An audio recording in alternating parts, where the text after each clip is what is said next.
हाँ, इसमें क्या होता है स्केलर में? Only magnitude. क्या होता है? मैग्नीट्यूड होता है। और इसमें क्या होता है? मैग्नीट्यूड विथ डायरेक्शन होता है। और कुछ बताओ, और कुछ देखो। जितनी वेक्टर क्वांटिटी है, जितनी भी वेक्टर क्वांटिटी बनी है बालक, चाहे जितनी वेक्टर क्वांटिटी, उससे मतलब नहीं है। जो भी वेक्टर क्वांटिटीज़ हैं वो माइनस में भी हो सकती हैं। किस में हो सकती है? माइनस में भी हो सकती है। तो वेक्टर क्वांटिटी पॉजिटिव भी हो सकती है, जीरो भी हो सकती है, और क्या हो सकती है? नेगेटिव भी हो सकती है। स्केलर क्वांटिटी जीरो होगी या फिर पॉजिटिव होगी, नेगेटिव कभी नहीं हो सकती। नेगेटिव कभी नहीं हो सकती। लेकिन जब कॉस थीटा ये सब आता है, जैसे एंगल्स आते हैं कॉस थीटा साइन थीटा, वैसे कॉस थीटा स्केलर में आता है, तब नेगेटिव होती है। तब नेगेटिव होता है जब कॉस थीटा आता है तब। हम उसकी बात नहीं कर रहे हैं, हम नॉर्मल की बात कर रहे हैं। ठीक है। और बताओ स्केलर वेक्टर में और अंतर बताओ, एक आंख वाला बताओ। लिखी जाएंगे, किससे लिखेंगे हम?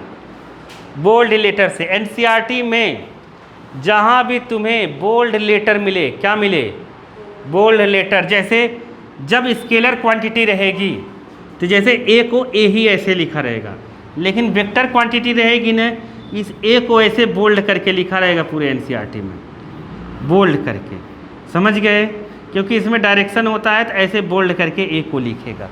जहाँ भी ऐसे मोटे मोटे अक्षर दिखे, अल्फ़ाबेट दिखे तुम्हें, ABCD ऐसा दिखे पूरे एनसीईआरटी में, चाहे 11th हो चाहे 12th हो, जहाँ भी तुम्हें ऐसे बोल्ड बोल्ड करके दिखे, वो समझ जाओगे कि क्या है ये, क्या है? Vector quantity. क्या है? Vector quantity. आ गया समझ में? अब जो हम लिखेंगे तो हम हर जगह तो बोल्ड लिखेंगे नहीं, तो हम जो जैसे ए स्केलर है, अगर इसमें डायरेक्शन बनाना रहेगा तो हम ऐसे लिखेंगे, ए के ऊपर एरो लगा देंगे। क्या लगा देंगे? हर वेक्टर क्वांटिटी के ऊपर एरो होना चाहिए, या जो वेक्टर क्वांटिटी है उसको बोल्ड लेटर से लिख दो। कैसे लिख दो? बोल्ड लेटर से। आया समझ में कि नहीं आया? नहीं आया? जैसे छोटा ए भी लिखा रहेगा ना, क्या लिखा रहेगा? छोटा ए भी अगर लिखा रहेगा तो भी ये छोटा ए अगर ऐसे लिख दिया, और अगर वेक्टर में लिखना है तो ऐसे बोल्ड करके ही लिखा रहेगा, या फिर कैसे लिखा है? ए के ऊपर ऐसे एरो होना चाहिए। एरो बताता है डायरेक्शन को। किसको बताता है? डायरेक्शन को। बस समझ गए? आगे अभी हम डिटेल में पढ़ेंगे वेक्टर। 2-3 दिन वेक्टर ही पढ़ेंगे, चिंता मत करो। जब तक नहीं आएगा तब तक पढ़ेंगे, क्योंकि वेक्टर क्वांटिटी में बहुत दिक्कत होती है। 11th 12th में बहुत दिक्कत होती है। बच्चा यही सोचता है कौन सा वेक्टर है, कौन सा स्केलर है, परेशान हो जाता है, एकदम जीवन ही बर्बाद हो जाता है। समझ गए? फिर 12th में दिक्कत आने लगती है। तो देखो, सुनो तो, सुनो क्या हुआ, सुनो बात को समझो। जैसे हमने ऐसी एक लाइन सेगमेंट बना दी। क्या बना दी? ए, और ये क्या बना दिया? ये लाइन सेगमेंट है। क्या है? Line segment. समझ गए? लाइन सेगमेंट जो कहीं भी बढ़ नहीं रही है, ना इधर बढ़ रही है ना इधर बढ़ रही है। समझ गए? वो उधर हो रहा होगा। सुनो ध्यान से, लाइन सेगमेंट है ये, ठीक है? लाइन सेगमेंट इस बढ़ नहीं सकती। ये मान लो 10 सेंटीमीटर की है। कितने की है? 10 सेंटीमीटर की है, यहाँ से यहाँ तक। ठीक, समझ गया? समझो बालक। तो ये लाइन सेगमेंट हम लोग लिखेंगे AB = 10 सेंटीमीटर। तो ये एक स्केलर है। क्या है? क्योंकि ये डिस्टेंस हो गया। क्या हो गया? डिस्टेंस हो गया। तो ये एक स्केलर क्वांटिटी है, स्केलर क्वांटिटी। अरे आया कि नहीं आया? ये आया? समझ गए यहाँ तक? क्या? हाँ, कहाँ देख रही हो तुम? देखो अब सेम यही चीज़, ये क्या हो गया, स्केलर हो गया। सेम यही चीज़ मैं इधर बनाऊं, ए बी, और ये भी 10 सेंटीमीटर, इसमें मैं ऐसे एरो लगा दूं, चाहे जहां लगा दो, चाहे यहाँ लगा दो, चाहे यहाँ लगा दो, कैसे भी एरो लगा दो। अब इसमें डायरेक्शन हो गया कि ए से बी ही जा रहा है। इसमें तुम इसको बी ए भी लिख सकते थे। क्या लिख सकते थे, बी ए, ये 10 सेंटीमीटर, कोई फ़र्क नहीं पड़ता, कोई भी फ़र्क नहीं पड़ता, चाहे बी ए लिखो चाहे ए बी लिखो, क्योंकि ये मैग्नीट्यूड है। क्या है, मैग्नीट्यूड है। आया समझ में कि नहीं आया। लेकिन जब मैंने एरो लगा दिया, अब तुम लिखोगे ए बी और ऐसे वेक्टर, मतलब जो भी चीज़ जा रही हो ए से बी की तरफ जा रही, किधर जा रही है, ए से बी की तरफ चीज़ जा रही है। आया समझ में कि नहीं आया, किधर जा रही है, ए से बी की तरफ चीज़ जा रही है। अगर ए से बी की तरफ जा रही है तो इसको लिखेंगे 10 सेंटीमीटर।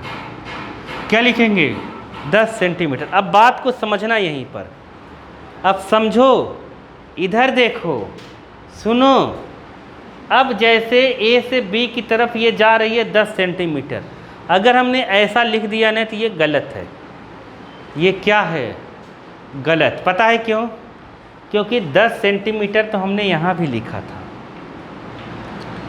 हम यहाँ पर ये जब साइन लगा दिया ना, तो अब ये तो मैग्नीट्यूड है, इसके साथ चाहिए एक डायरेक्शन। क्या चाहिए, डायरेक्शन। क्या चाहिए, डायरेक्शन। अब डायरेक्शन को हम लिखेंगे कैसे, वो कैप लगा के लिखते हैं। कैसे लगा के लिखते हैं, कैप।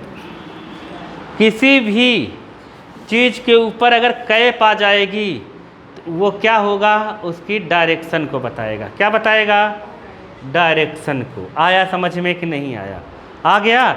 जैसे देखो, वेक्टर ए, अगर इसको वेक्टर ए से रिप्रेजेंट करते हैं, ये पूरा ए होता, क्या होता, ए। अगर मैं वेक्टर ए से रिप्रेजेंट करता इसको, ये वेक्टर ए इधर ही है, तो ये बात पक्की है, ए की डायरेक्शन अगर इधर है तो ए इक्वल टू कितना होता, 10 सेंटीमीटर ए कैप। कितना होता, 10 सेंटीमीटर ए कैप। कैप जो रहेगा वो किसको बताता है, डायरेक्शन को। किसको बताता है, डायरेक्शन को। किसको बताएगा, डायरेक्शन को। किसके डायरेक्शन को, जो भी यहाँ वेक्टर होगा। आया कि नहीं आया, आ गया। अगर मैं यही चीज़ बनाकर सेम, समझो चीज़ों को हम कितना याद करेंगे, याद करते करते जीवने बीत जा रहा है। देखो ऐसे लिखे, और ये 10 सेंटीमीटर। अब इसको क्या लिखेंगे जानते हो, इसको क्या लिखेंगे, बी ए। क्या लिखेंगे, बी ए। अब बी से ए की तरफ आ रहा है, एरो इधर है ना, एरो इधर है ना, ये ए से बी की तरफ आ रहा, बी से ए की तरफ आ रहा है 10 सेंटीमीटर। अब लिखेंगे बी ए कैप। क्या बताओ, ए बी ए के बराबर है, ए बी ए के बराबर है, नहीं है, क्योंकि उसकी डायरेक्शन ए से बी की तरफ है, इसकी डायरेक्शन बी से ए की तरफ है। नहीं आया, तो दोनों बराबर नहीं हो सकते, लेकिन ये दोनों बराबर थे। यहाँ पे मैग्नीट्यूड बराबर था, लेकिन डायरेक्शन के साथ वेक्टर बराबर नहीं हुआ। तो यहाँ हम लिख सकते हैं कि ए बी बराबर नहीं होगा किसके, बी ए के। समझ गए कि नहीं। तब बराबर कब होगा, जब हम इसको पलट देंगे, इसको पलट देंगे बालक। क्या करेंगे, पलट देंगे। पलटने का मतलब क्या, कि ये जो है ना बी ए को जब ए बी लिखेंगे तो माइनस में आ जाएगा। क्या आ जाएगा, माइनस में। याद रखना, ए बी को अगर अपने को बी ए लिखना है तो माइनस बी ए लिखेंगे। क्या लिखेंगे, क्योंकि जस्ट इसके अपोजिट में है ये इधर है, तो ये किधर है, इधर। तो ये माइनस बी ए के बराबर हो सकता है, डायरेक्ट बी ए के बराबर नहीं हो सकता। आया कि नहीं आया, आ गया ना समझ में। ठीक है, एक कैप यहाँ पर क्या है, वो है यूनिट वेक्टर। वो आगे पढ़ेंगे हम लोग, वो डायरेक्शन को बताता है, आगे हम पढ़ेंगे। अभी तो हम लोग ऐसे ग्राफिकल पढ़ लेते हैं। तुम्हें आया कि नहीं, आ गया ना। वेक्टर क्या है, ये एरो इधर लग गया ना बालक, ये डायरेक्शन को बताता है। इसमें बी से ए की तरफ आ रहा है, ठीक है। क्या हो गया,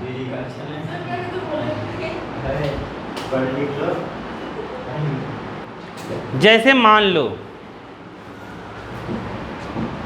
ये ए बी की लेंथ ए है, क्या है ए, और ये ए वेक्टर है, मान लो ए वेक्टर है, क्या है ए वेक्टर, इसका मैग्नीट्यूड ए होगा। मैग्नीट्यूड क्या होगा ए। मैग्नीट्यूड जब भी लिखते हैं हम लोग क्या लिखते हैं मैग्नीट्यूड। अगर इसका मैग्नीट्यूड लिखना है तो हम ऐसे लिखते हैं, ये मॉड लगा देते हैं, क्या लिख देते हैं मॉड। तो ये है मैग्नीट्यूड ऑफ वेक्टर ए। किसी भी वेक्टर का मैग्नीट्यूड निकालना है तो हम क्या लगा देंगे मॉड।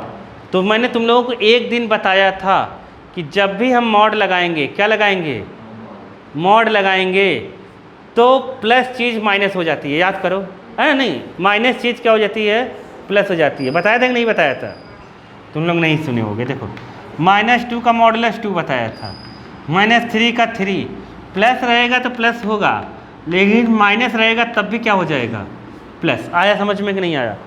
तो मतलब देखो स्केलर वेक्टर में अंतर क्या था, अभी जब डिफरेंस बताया था मैंने कहा था वेक्टर में माइनस आता है, स्केलर में माइनस नहीं आता है। तो जब ये मॉड लगा देंगे तो माइनस ख़त्म हो जाएगा, तो ये केवल मैग्नीट्यूड हो जाएगा। क्या हो जाएगा मैग्नीट्यूड को हम इससे लिखेंगे और ये केवल ए हो जाएगा, डायरेक्शन ख़त्म हो जाएगा। डायरेक्शन क्या हो जाएगा ए लिखो, चाहे इसे वेक्टर लगा के ऐसा लगा दो। आया समझ में, केवल क्या डायरेक्शन क्या हो जाएगा ख़त्म, डायरेक्शन क्या हो जाएगा ख़त्म हो जाएगा। आया समझ में कि नहीं आया। अब देखो एक वेक्टर को लिखने के लिए अपने को दो चीज़ें चाहिए, एक चाहिए मैग्नीट्यूड, दूसरा चाहिए डायरेक्शन। एक चाहिए मैग्नीट्यूड, दूसरा चाहिए क्या डायरेक्शन। समझ गए, एक मैग्नीट्यूड चाहिए, दूसरा क्या चाहिए डायरेक्शन। तो हम अगर वेक्टर ए लिखते हैं तो इसका मैग्नीट्यूड को हम कैसे लिखेंगे, ऐसे लिखेंगे या फिर कैसे लिखेंगे, ऐसे दो तरीके हैं। तो वेक्टर ए को हम ऐसे लिख देंगे, ये मैग्नीट्यूड हो गया। और बताया था अगर किसी वेक्टर के डायरेक्शन को लिखना है तो कैसे लिखेंगे, किसी वेक्टर के डायरेक्शन को लिखना है तो कैसे लिखेंगे कैप लगा के, तो इसको ऐसे लिख देंगे। अरे आया कि नहीं आया, अरे आया कि नहीं। ये क्या है, ये मॉडुलस ऑफ ए क्या है, ये मैग्नीट्यूड है किसका वेक्टर ए का। ए कैप क्या है डायरेक्शन है किसका वेक्टर ए का। अरे नहीं आया, ए कैप क्या है डायरेक्शन, क्या है डायरेक्शन ऑफ वेक्टर ए। आया कि नहीं आया, आ गया ना। मॉडुलस ऑफ ए क्या है वेक्टर ए, क्या है मैग्नीट्यूड, क्या है मैग्नीट्यूड ऑफ वेक्टर ए। अरे बताओ दोनों आया कि नहीं आया, अरे नहीं आया क्या, डायरेक्शन और मैग्नीट्यूड। ए कैप को और क्या कहते हैं, ए कैप होता है यूनिट वेक्टर। किसी के ऊपर कैप लग जाए उसका मतलब होता है यूनिट वेक्टर। नोट कर लिया तुमने ना, लाइन से नोट करना जैसे मैं बता रहा हूँ, जैसे जैसे बता रहा हूँ लिखते जाना।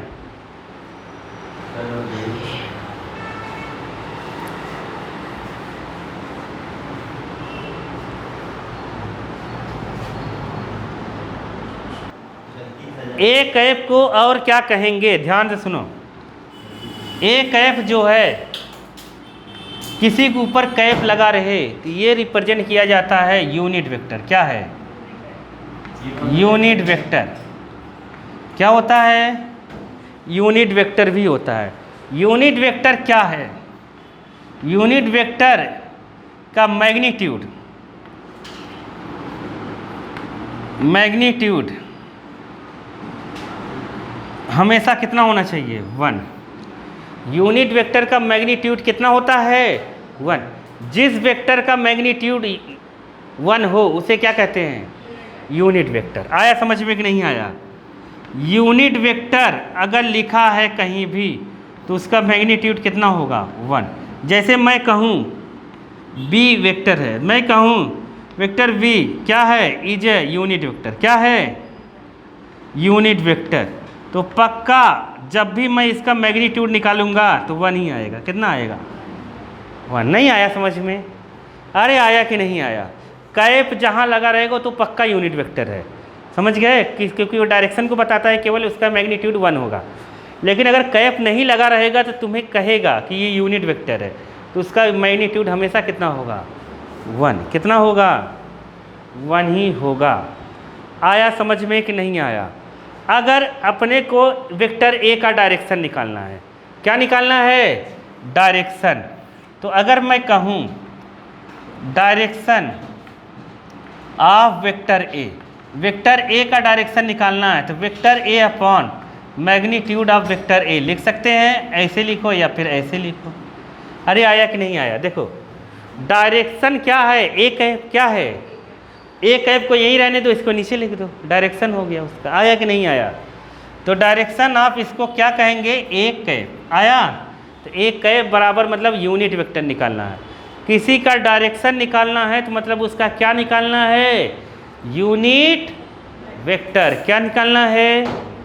यूनिट वेक्टर निकालना है। आया समझ में कि नहीं आया? आ गया? तो इसका मैं तुम्हें एक आप एग्जाम्पल देता हूँ, ठीक है? चलो आगे बढ़ें, आगे बढ़ें।